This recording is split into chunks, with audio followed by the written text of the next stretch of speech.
శివునకు చేసినటువంటి సేవ, శివునకు చేసిన పూజ, శివునికి చేసిన ప్రదక్షిణం, శివునికి చేతులెత్తి చేసిన నమస్కారం, శివనామాన్ని పలకడం వంశాన్నంతటినీ కాపాడతాయి. భగవన్నామాన్ని పిలిచి భగవంతుణ్ణి అయోమయానికి గురి చేసిన వాళ్ళు కూడా ఉన్నారు. ఎవరిని పిలుస్తున్నాడరా అర్థం కాలేదు. అలా పిలిచిన వాడు ఒకడున్నాడు లోకంలో, అలా శరణాగతి చేసిన వాడు ఒకడున్నాడు. ప్రాణం పోయే ముందు భగవన్నామం చెప్పిన కారణానికి ఫలితమేమో తెలుసా? భగవన్నామము యొక్క వైభవం ఏమిటో, ఆయన్ని పిలవడం అంటే ఏమిటో, ఆయన్ని పిలిచినప్పుడు ఆయన ఎంత త్వరతో వస్తాడో, కోటి జన్మల నుండి తను చేసినటువంటి పాపాలు ఏ ఉన్నాయో, ఇంతకన్నా ముందు జన్మల నుంచి ఉన్నటువంటి పాపాలు ఏ ఉన్నాయో, ఆ పాపాల రాశి అంతా కూడా ప్రాణోత్క్రమణంలో నారాయణ అన్నాడు కాబట్టి కాలిపోయాయి. లేవు ఇతనికి పాపాలు. మీకు ఈ ధర్మ సూక్ష్మం తెలియదు. పెద్ద దూది పర్వతం ఉంది. ఒక నిప్పు రవ్వ చాలదా కాలిపోవడానికి? ఒక్కసారి నారాయణ అన్న నామం చాలదా పాపాలు కాలిపోవడానికి? నామము చాలా తక్కువ అని భావన చెయ్యవద్దు. నామ సంకీర్తనము ఎంత గొప్పదో తెలుసా? భగవన్నామము చెప్పడానికి పెట్టి పుట్టి ఉండాలి.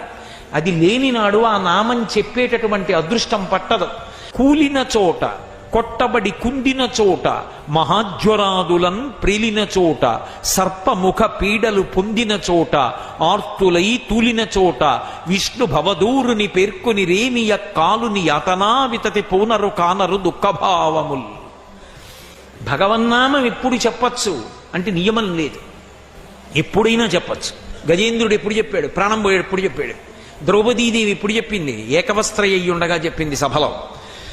ఒక మంత్రం చెయ్యాలంటే నియమాలు ఉంటాయి. కదలకూడదు, అంగన్యాస కరన్యాసాలు చెయ్యాలి, దాని మీదే దృష్టి పెట్టాలి, వెన్నుపాము నిటారుగా ఉంచాలి, జపం చెయ్యాలి. భగవన్నామం చెప్పడానికి నువ్వెక్కడున్నావన్న దానితో సంబంధం లేదు. ఆఖరికి మంచం మీదున్నా కూడా గోవిందనామం చెప్పచ్చు. దుస్వప్నే స్మర గోవిందం సంకటే మధుసూదనం కాననేనా రసింహశ్చ పావకే జలసాయినం జలమధ్యే వరాహంచ పర్వతే రఘునందనం. ఎక్కడున్నా భగవన్నామం చెప్తూనే ఉండొచ్చు. భగవన్నామం ఇప్పుడిప్పుడు చెప్పవలసి ఉంటుంది. ప్రయత్నపూర్వకంగా అలవాటు కావాలి. ఎలా అంటే కూలిన చోట అలా వెళ్ళిపోతున్నాడు, ఏదో పరదా అడ్డొచ్చింది, తూలేడు, పడిపోతున్నాడు. గబుక్కను నోటి వెంట నారాయణ అనో శివ అనో అనడం అలవాటు కావాలి. తూలిపోయాడు, భగవన్నామం నోటి వెంట రాలేదు, చిన్నబుచ్చుకోవాలి, అలవాటు కావట్లేదు. తూలిపోతేనే అవలేని వాణ్ణి రేపు ప్రాణోత్క్రమణంలో ఏమంటాను? కాబట్టి తూలిన చోట, కొట్టబడి కుందిన చోట. వేదిక మీద ఉపన్యాసం చెప్పి పైకి లేచాడు. పైన ఒక పెద్ద దూలం ఉంది, తల మధ్యలో ధమ్మని తగింది. కళ్ళ ముందేదో మెరుపు మెరిసినట్టయి ఒక్క లిప్త కాలం అన్నీ మరిచిపోయాడు, అసలు ఏం గుర్తురాలా. తర్వాత గుర్తొచ్చింది. అప్పుడు వెంటనే భగవన్నామం చెప్పగలవా? కూలిన చోట, కొట్టబడి కుందిన చోట, మహాజ్వరాదులన్ ప్రేలిన చోట.